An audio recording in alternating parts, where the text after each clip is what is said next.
नमस्कार। आज हम देखते हैं यूपी टेट और सुपर टेट के लिए कुछ इंग्लिश के मैथफुल क्वेश्चंस। तो हम स्टार्ट करते हैं क्वेश्चंस को देखना। तो हमारा जो पहला क्वेश्चंस है यहाँ पे, विच वन इज़ नाउन। तो यहाँ पे इनमें से हमें कहना है तो इनमें से कौन सा जो नाउन है। तो ऑप्शन हमारे पास दिए गए हैं एडवाइस, रिच, पॉवर्टी, सेल्डम। तो इनमें से हम नाउन की बात करें तो इसमें से हमारा जो नाउन है ऑप्शन नंबर सी, पॉवर्टी, ये अपने आप में नाउन हो गया यहाँ पे। तो नाउन की बात करें ये अब्स्ट्रैक्ट नाउन है, जबकि इसमें पहला ऑप्शन है एडवाइस। एडवाइस अपने आप में वर्ब है, रिच अपने आप में एडजेक्टिव है और सेल्डम है अपने आप में एडवर्ब, जो कि एडवर्ब ऑफ फ्रीक्वेंसी को बताता है। नेक्स्ट हमारा क्वेश्चन है विच वन इज़ वर्ब। तो इसमें से जो वर्ब कौन सा है, तो ऑप्शन हमारे पास दिए गए हैं। ऑप्शन हमारा ऑफन, एडवाइस, पावर, एम्प्लॉय। तो यहाँ पे ऑप्शन नंबर जो हमारा है वर्ब की बात करें तो ऑप्शन नंबर डी है, वो एकदम करेक्ट आंसर है।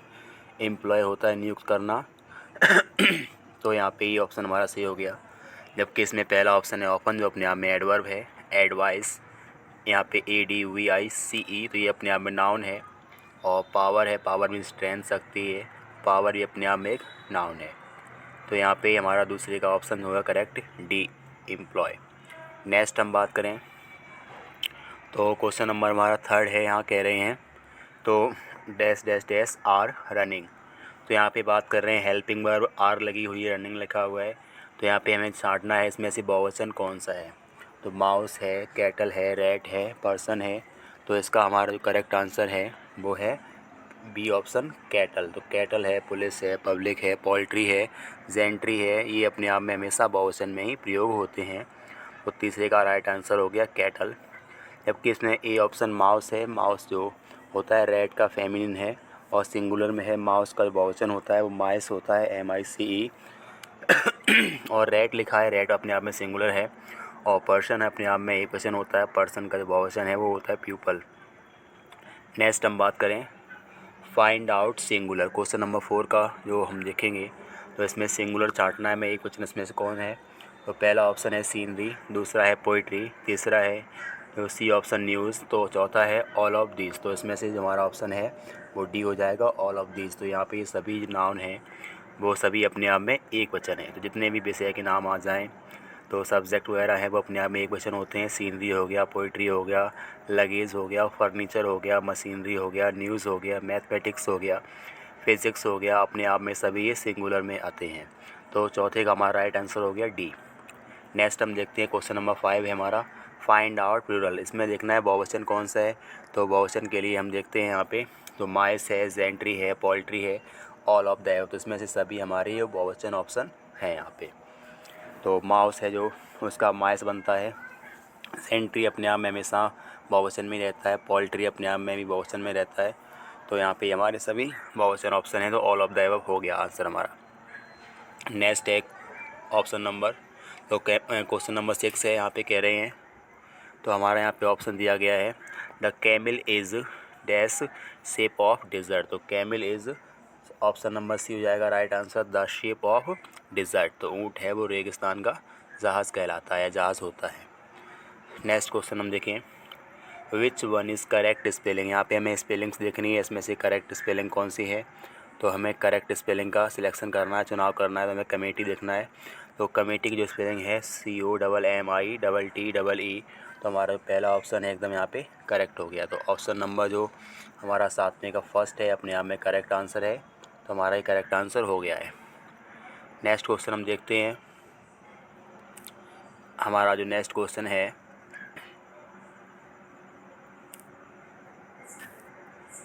तो क्वेश्चन नंबर 8वां है जो विच वन इज़ करेक्ट।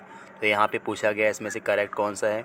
तो अगर हम देखें यहाँ पे क्वेश्चन नंबर 8 में तो कर्नल लिखा है COLONEL, लेफ्टिनेंट लिखा हुआ है और गवर्नमेंट लिखा हुआ है। और यहाँ पे गवर्नमेंट की स्पेलिंग है GOVERNMENT। जो गवर्नमेंट है एक ये लिखा हुआ है ऑप्शन हमारे पास। यहाँ पे ये F वगैरह कुछ नहीं है इसमें। तो हम बात करें तो ऑप्शन नंबर जो डी है हमारा, तो यहाँ हम कह रहे हैं जो करेक्ट की बात करें यहाँ पे सभी स्पेलिंग्स जो करेक्ट हैं, तो विच वन इज़ करेक्ट में कर्नल भी सही है, लेफ्टिनेंट सही है, गवर्नमेंट जो लिखा है वो भी सही है। यहाँ पे हमारा 8वें का जो आंसर हो गया डी हो गया, ऑल ऑफ दीज, ये सभी सही हैं। नेक्स्ट क्वेश्चन नंबर है 9। यहाँ कह रहे हैं विच वन इज़ करेक्ट। यहाँ पे जो करेक्ट स्पेलिंग वो कौन सी है, तो adversity, temporary, circumstances, all of these. तो यहाँ पे सभी जो स्पेलिंग्स हैं अपने आप में एकदम करेक्ट हैं। तो हम नेक्स्ट क्वेश्चन बात करें विच वन इज़ एडजेक्टिव। यहाँ छाँटना है हमें एडजेक्टिव इसमें से क्या है, तो poverty, honesty, HONESTY, honour, clever. तो पॉवर्टी है, ऑनेस्टी है, ऑनर है, ये अपने आप में नाउन है, जबकि क्लेवर है अपने आप में है वो एडजेक्टिव है। तो तुम्हारा इसका ऑप्शन जो हो गया है 10वें का डी हो गया है, क्लेवर। नेक्स्ट हम बात करें विच वन इज़ एडवर्ब। तो इसमें से एडवर्ब हमारा कौन सा है, तो today, often, very, all of these. तो यहाँ पे बात करें तो ये हमारे सभी अपने आप में एडवर्ब हैं। तो एडवर्ब वे शब्द होते हैं सामान्यतः क्रिया की विशेषता को बताते हैं। तो यहाँ पे विच वन इज़ एडवर्ब में हमारा ऑप्शन टुडे है। तो टुडे अपने आप में एडवर्ब ऑफ टाइम है। ऑफन है, ऑफन अपने आप में एडवर्ब ऑफ फ्रिक्वेंसी है। और वेरी है वो अपने आप में कहीं ना कहीं मात्रा की बात बता रहे हैं, तो ये भी अपने आप में एडवर्ब है। तो यहाँ पे हमारे तीनों ऑप्शन है एकदम सही है। इसका मतलब हमारा जो चौथा ऑप्शन है ऑल ऑफ दीज, तो ये सभी एडवर्ब है, तो हमारा चौथा ऑप्शन यहाँ पे करेक्ट हो गया है। नेक्स्ट हम बात करें which one is conjunction. Conjunction इसमें से कौन सा है, तो हम बात करें कंजक्शन। कंजक्शन मुख्य रूप से दो प्रकार के होते हैं, कोऑर्डिनेटिंग और सब ऑर्डिनेटिंग। तो कोऑर्डिनेटिंग से हमारे पास जो कंपाउंड सेंटेंसेस बनते हैं और सब ऑर्डिनेटिंग से हम कॉम्प्लेक्स सेंटेंसेस को बनाते हैं। तो यहाँ पे पहला ऑप्शन है ड्यू टू, दूसरा है बिकॉज ऑफ, तीसरा है सो दैट, चौथा है सेल्डम। तो यहाँ पे अगर हम देखें तो हमारा ऑप्शन है अपने आप में सी वाला, जो सो दैट, सी वाला ऑप्शन हमारा एकदम करेक्ट है। तो सी ऑप्शन बार में एकदम करेक्ट हो गया हमारे पास ही। जबकि ड्यू टू है, बिकॉज ऑफ है, ये अपने आप में प्रेपोजिशन है, सेल्डम अपने आप में एडवर्ब है।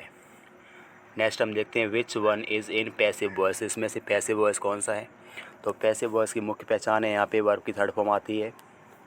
और अगली बात है इसमें सब्जेक्ट का ऑब्जेक्ट, ऑब्जेक्ट का सब्जेक्ट दिया होता है।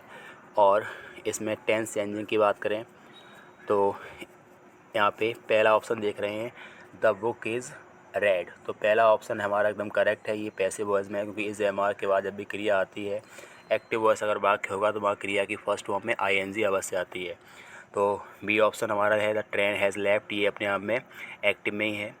और सी है द टाइगर हैड किल्ड, ये भी अपने आप में एक्टिव में है। और डी है the leader will have played, ये भी अपने आप में एक्टिव है। तो पैसिव वॉइस अपने आप में यहाँ पे केवल पहला सेंटेंस है। तो 13वें का जो आंसर है हमारा हो जाएगा राइट आंसर ए।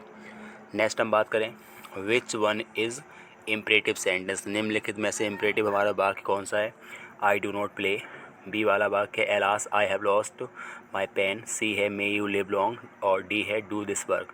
तो इम्परेटिव वाक्य जो होते हैं वो please, never, always, kindly, do not या वर्ब की फर्स्ट फॉर्म से प्रारंभ होते हैं, तो वो इम्परेटिव वाक्य होते हैं। यहाँ पे पहला वाक्य आई डू नॉट प्ले, ये अपने आप में असर्टिव वाक्य है। असर्टिव की जो बात करें तो असर्टिव दो टाइप के होते हैं, एक होता है अफर्मेटिव, एक होता है नेगेटिव।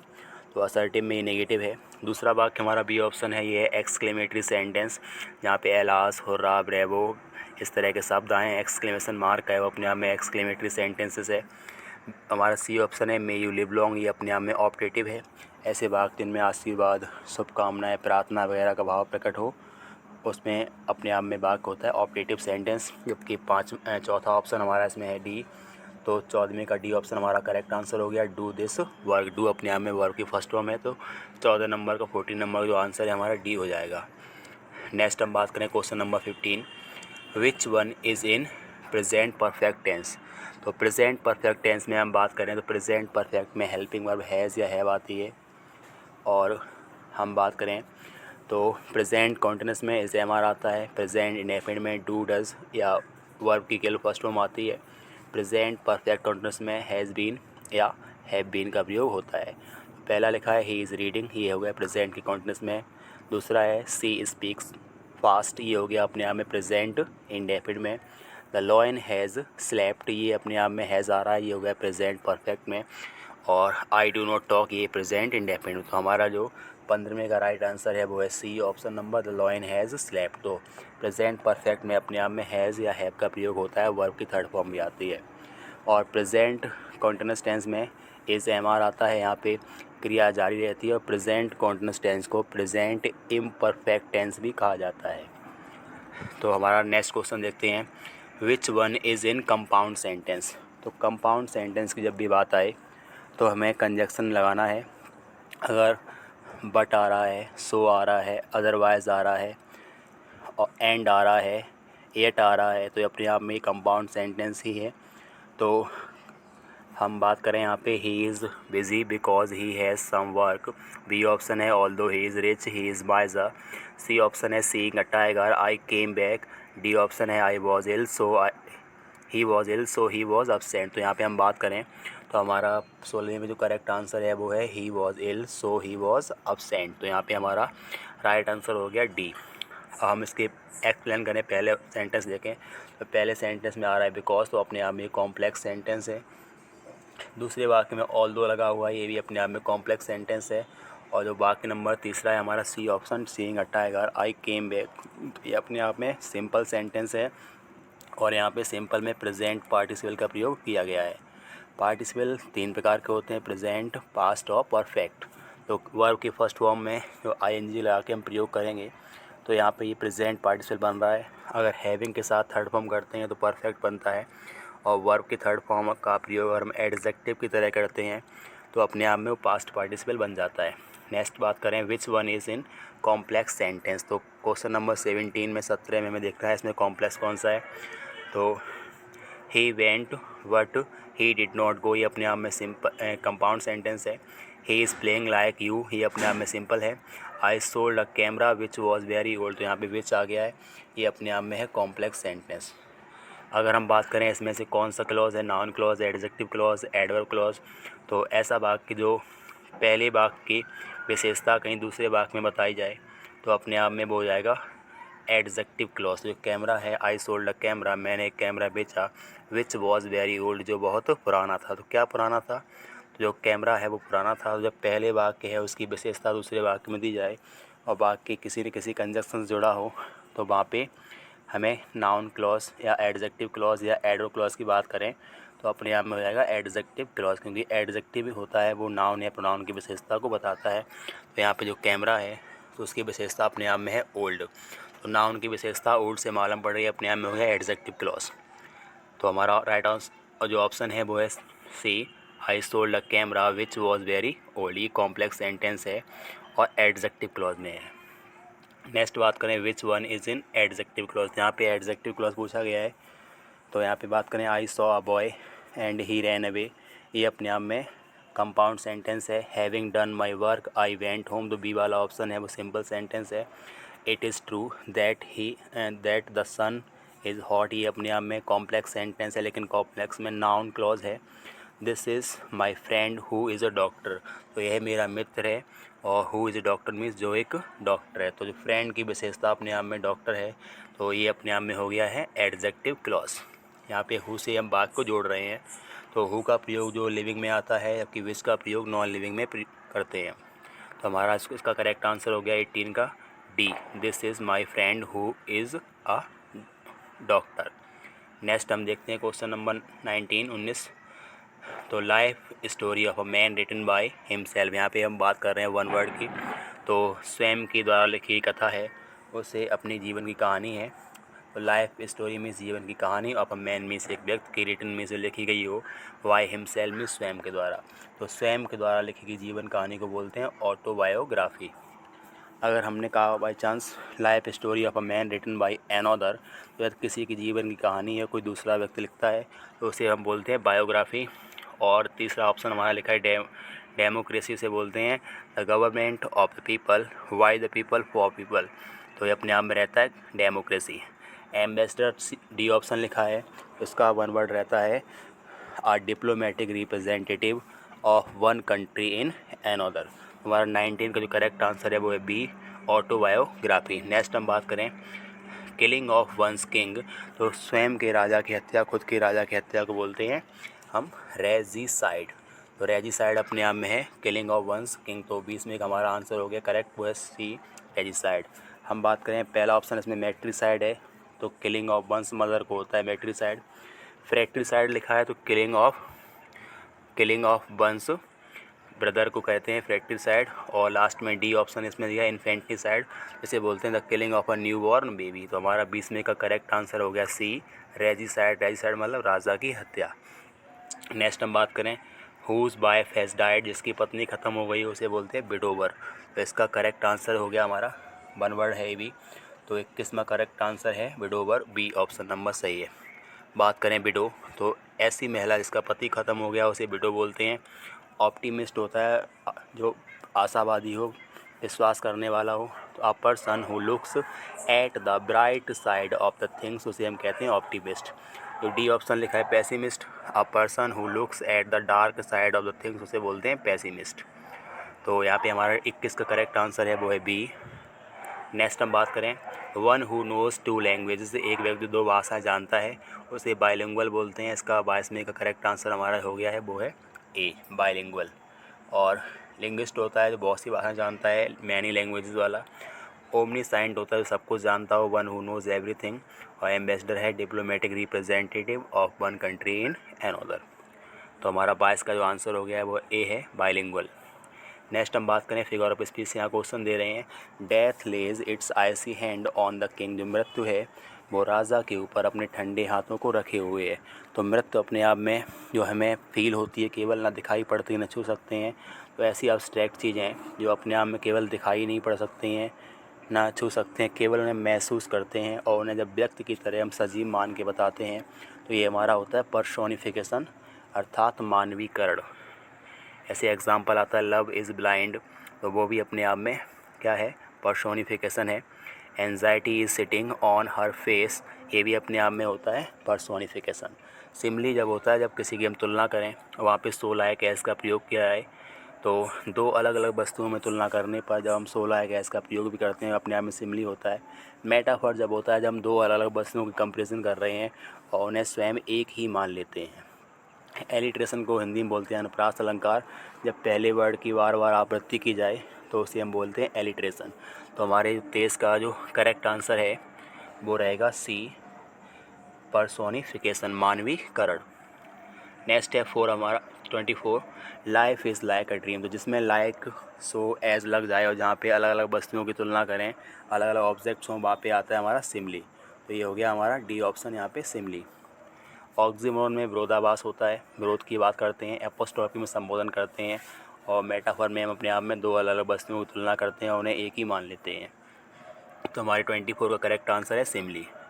तो जहाँ भी सो लायक एज मिल जाए देखने को तो हमारा करेक्ट आंसर वहाँ पे सिमिली ही रहेगा लगभग। नेक्स्ट हम बात करें अनुज एंड अमन शुड हेल्प, तो यहाँ पे बात करें अगर सब्जेक्ट हमारे पास दो हैं तो दो व्यक्तियों के लिए रेसिप्रोकल प्रोनाउन जो होता है वो ईच अदर का प्रयोग करते हैं। अगर यहाँ सब्जेक्ट 3 होते या 3 से अधिक होते कि अनुज, रमन एंड अमन, अगर 3 सब्जेक्ट होते तो हम यहाँ पे वन एंड अदर का प्रयोग करते। तो यहाँ पे हमारा करेक्ट आंसर है वो है ए ईच अदर। नेक्स्ट क्वेश्चन हम देखते हैं। अगर आपको वीडियो अच्छा लग रहा हो तो लाइक करें, कमेंट करें। नेक्स्ट हमारा है 26 दे कॉल्ड मी, इसका हमें पैसिव करना है। तो अगर पैसिव में करना हो तो हमें देखना पड़ेगा, अगर हमारी सेकंड फॉर्म यहाँ पे आ रही है तो सेकंड फॉर्म में हमेशा पैसिव में वॉज या वर आता है। वॉज वर आने पर वॉज बीइंग या वर बीइंग होता है। हैड होने पर हैड बीन आता है। बिल या सेल होने पर बिल भी सेल भी आता है। बिल हैव और सेल हैव होने पर बिल हैव बीन और सेल हैव बीन आता है। डू डज आने पर इज़ एम आर आता है। इज़ एम आर आने पर is being am being are being होता है। हैज़ या हैव आने पर हैज़ बीन और हैव बीन होता है। और will, shall, can, could, may, might इस तरह के यूजेस अगर आते हैं तो इनमें बी का प्रयोग करते हैं। कैन है तो कैन भी, कुड है तो कुड भी, मे है तो मे भी, इस तरह रहता है। तो यहाँ पे हम देख रहे हैं वर्ब की सेकंड फॉर्म आ रही है कॉल्ड। तो कॉल्ड अपने आप में सेकंड फॉर्म है तो हमें उसके साथ देखना है वॉज का प्रयोग कहीं है या नहीं है। तो ऑप्शन नंबर डी हमारा हो जाएगा correct answer, I was called by them. तो 26 का करेक्ट आंसर हो गया D, I was called by them. Option number जो अगर क्वेश्चन देखते हैं 27 नंबर क्वेश्चन है। यहाँ पे कहा गया है ओपन द डोर, इसका पैसिव करना है। तो अपने आप में इम्परेटिव सेंटेंस है, तो इम्परेटिव वाक्य को बनाने के लिए हमें अगर प्लीज़ आ रहा होता तो यू आर रिक्वेस्टेड टू लगा देते, लेकिन इसमें प्लीज़ है नहीं। तो हमारा जो ऑप्शन रहेगा option number B, let the door be open. तो इम्परेटिव वाक्य को लेट से प्रारंभ करते हैं, बन गया यहाँ पे let the door be open. इस वाक्य को हम ऐसे भी कर सकते हैं, you are ordered to open the door, या फिर you are advised to open the door. तो यहाँ पे हमारा ऑप्शन जो है वो बी एकदम सही है, late the door be open. Next question देखते हैं, which one is exclamatory sentence. तो निम्नलिखित में से अगर देखें तो एक्सक्लेमेटरी सेंटेंस यहाँ पे कौन सा है। तो पूछा गया है एक्सक्लेमेटरी सेंटेंस क्या है। तो यहाँ पे देखते हैं, how are you, what a nice shot, may you live long, let me play now. तो एक्सक्लेमेटरी होता है, इसमें अचानक से मन के विचारों को प्रकट किया जाता है, दुख, क्रोध, भय, प्रेम, इस तरह के विचार प्रकट करते हैं। तो हाउ आर यू अपने आप में इंटेरोगेटिव है, व्हाट अ नाइस शॉट कितना सुंदर शॉट है, may you live long LIV live long LONG long, तो यहाँ पे अपने आप में ऑप्टेटिव है, और लेट मी प्ले नाउ ये अपने आप में इम्परेटिव है। तो हमारा करेक्ट जो आंसर है वो हमारा 28 का हो जाएगा B, what a nice shot कितना सुंदर शॉट है। क्वेश्चन नंबर 29 देखते हैं, which one is material noun. तो इनमें से निम्नलिखित में से मटेरियल नाउन कौन सा है। तो मटेरियल नाउन क्या होता है, जो किसी पदार्थ के बारे में जानकारी देते हैं, वो शब्द अपने आप में मटेरियल नाउन कहलाते हैं। तो क्राउड अपने आप में जो है, एक है ऑनेस्टी, एक है इंडिया, एक है गोल्ड। तो क्राउड अपने आप में जो है कलेक्टिव नाउन है, समूह की बात कर रहे हैं। ऑनेस्टी अपने आप में भाववाचक संज्ञा है, एब्स्ट्रैक्ट नाउन है। इंडिया अपने आप में किसी खास देश के बारे में बता रहे हैं, ये है प्रॉपर नाउन। जबकि जो गोल्ड है अपने आप में वो है मटेरियल नाउन। तो ऑप्शन नंबर डी इसका राइट हो जाएगा, 29 का ऑप्शन नंबर डी एकदम करेक्ट है।